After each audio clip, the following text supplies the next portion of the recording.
I came in around the tail end of y'all talking about souls and free will and afterlife and stuff.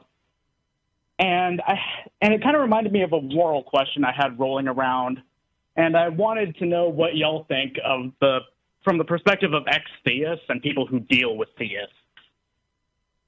Okay. All right. So I pause from time to time, make sure people can hear me. Sounds like you're going to put us in you're going to put us in the position of playing the advocate of the Christian. Sort of, kind of. I know that Matt was an ex-Christian, right, and y'all deal with theists a lot more than I do. Okay. So what's the question? I'll see if we can understand it.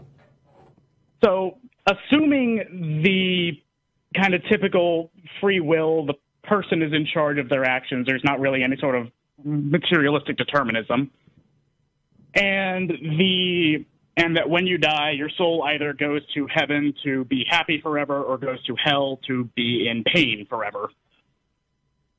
And when a person is born, it is up through their life, it is up to their free will whether or not to follow the correct religion.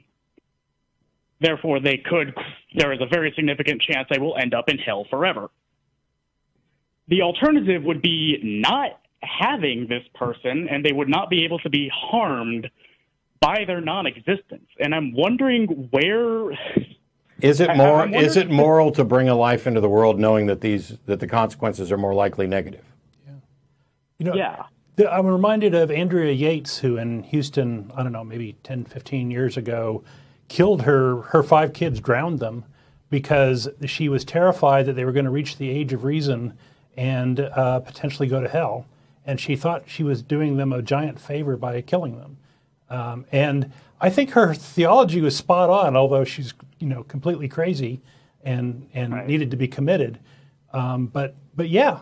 Well, the answer to your question depends entirely on the religion in question, and they're not all the same. So the moral evaluation is going to differ.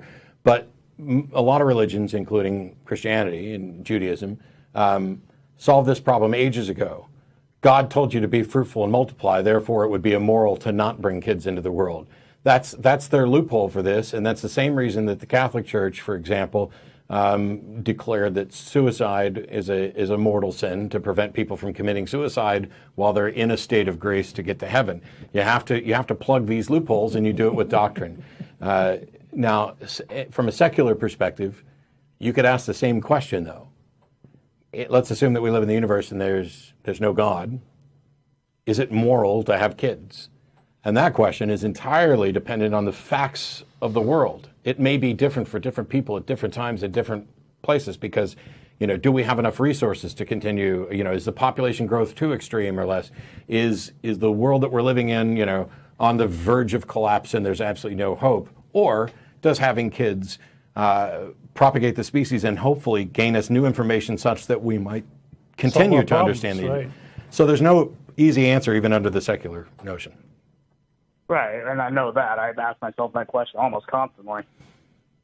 I don't ask myself that question almost constantly because I can't have kids. So it's just because I'm not, for me, it's a non-issue. For other people, oh well. I'm going to try and get through some more calls, Tom. I appreciate it. Oh, yeah, have a good one. Thanks.